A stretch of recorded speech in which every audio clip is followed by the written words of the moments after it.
Hello class 11 students, कैसे हैं आप सब। तो पार्ट 13 वीडियो में आपका वेलकम करती हूँ।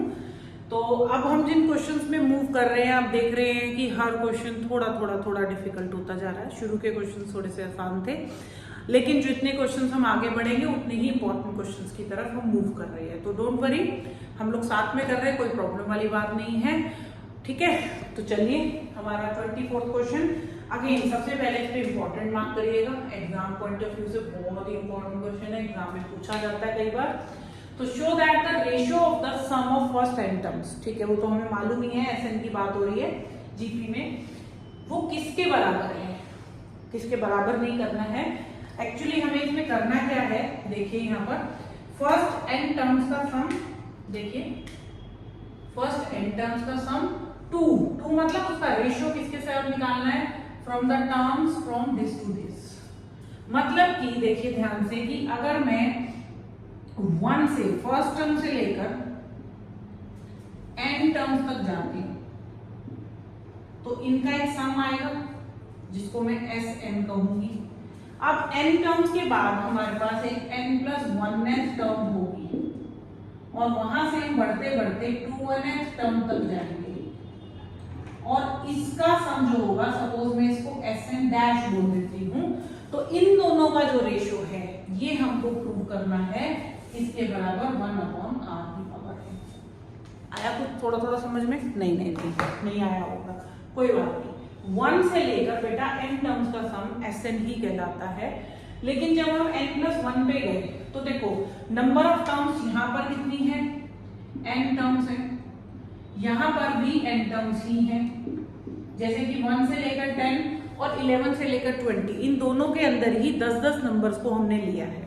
लेकिन इनमें डिफरेंट क्या है, इसमें डिफरेंट ये है कि जब हमने यहाँ से शुरू किया तो हमारी फर्स्ट टर्म ही हमारी फर्स्ट टर्म थी, मतलब स्टार्टिंग फर्स्ट टर्म से हुई। यहाँ पर जब स्टार्टिंग हो रही है तो n+1 टर्म से हो रही है, तो डेफिनेटली इसकी फर्स्ट टर्म इसकी फर्स्ट टर्म से डिफरेंट होगी। क्या चीज सेम होगी, इनका कॉमन रेशियो, क्योंकि एक ही जीपी के अंदर हमने ये दो हिस्से कर दिए हैं, इसीलिए। तो सबसे पहले हम SN निकालते हैं, मतलब ये फर्स्ट n टर्म्स का सम, उसको मैंने SN डैश बोला है, तो SN होगा, क्योंकि यहाँ पर हमको ये गिवन नहीं है कि कॉमन रेशियो हमारा किस तरीके का होगा, मतलब 1 से छोटा या 1 से बड़ा।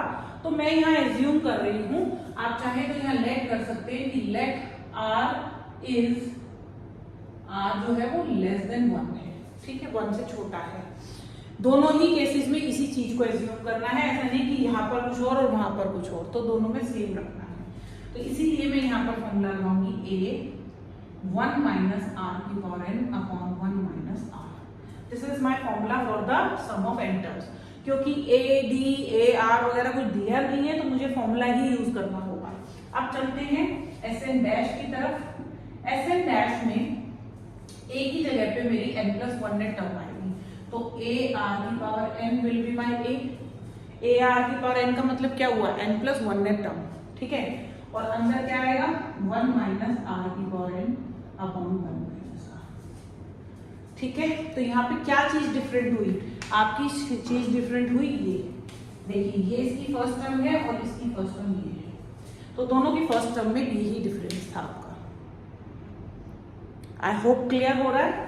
तो चलिए अब इन दोनों को डिवाइड करते हैं। तो यहाँ पर अब हमें SN को डिवाइड करना है SN डैश से, तो SN है A 1 - r की पावर n अपॉन 1 - r। मैं यहाँ पर फिलहाल डिवाइड का साइन बना रही हूँ और ये हो गया A की पावर n 1 - r की पावर n अपॉन 1 - r। बस अब इन दोनों एक्सप्रेशंस को क्या करना है, डिवाइड करना है हमें। तो डिवाइड के साइन को हम बनाएंगे मल्टीप्लाई,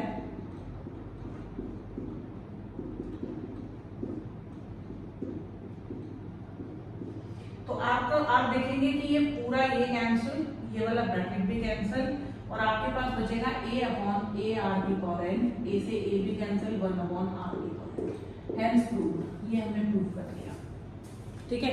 तो क्वेश्चन डिफिकल्ट नहीं था। इसमें अगेन देखिए हाईलाइटेड पॉइंट क्या था कि आपको पहले 1 से लेकर n टर्म्स का सम, मतलब नॉर्मल फॉर्मूला लगाना है। ये चीज मेंशन करनी है कि R क्या ले रहे हो, 1 से छोटा या 1 से बड़ा, दोनों में सेम ही लीजिएगा, फर्क कुछ नहीं पड़ेगा, लेकिन दोनों में सेम होना चाहिए, अदरवाइज आपके ब्रैकेट्स कैंसिल नहीं होंगे। उसके बाद मूव करते हैं आगे। यहाँ पर अब हमने क्या किया, फिर उसके बाद हमने एस एन डैश लिया, इसमें हमारी जो ये n+1 टर्म है ये हमारी फर्स्ट टर्म बनेगी, क्योंकि यहाँ से स्टार्टिंग हो रही है और 2n पे खत्म हो रही है। तो यहाँ पर दो चीज ध्यान देने की है कि फर्स्ट टर्म क्या होगी और टोटल नंबर ऑफ टर्म्स कितनी होगी। तो देखो यहाँ n है, यहाँ n तक ले रहे हो, वहाँ 2n तक ले रहे हो, तो वहां पर भी नंबर ऑफ टर्म्स n ही है और यहाँ पर भी n ही है, लेकिन जो डिफरेंट है वो है a डिफरेंट था। तो बस उस a का डिफरेंस जो था वही इनके बीच में ये रेशो बना रहा था। देखिए ये हमें प्रूव करना था, वही हमने यहाँ पर प्रूव कर दिया है। ठीक है, तो ये आपका बहुत ही इंपॉर्टेंट क्वेश्चन था। ऐसी ही अगली वीडियो में मैं और जो आगे क्वेश्चंस लाने वाली हूँ, प्लीज उन वीडियोस को बिल्कुल मिस मत करिएगा। सभी क्वेश्चंस ज्यादा मार्कर हैं, 3 to 4, 5 मार्कर क्वेश्चंस हैं और इम्पोर्टेंट है। ठीक है, इनकी प्रैक्टिस आपको करनी ही करनी है। जो क्वेश्चंस मैं करा रही हूँ उनको रिपीट करेंगे, प्रैक्टिस करेंगे and check your answers with my answers. So till then keep watching, bye, take care and comment करना नहीं भूलना।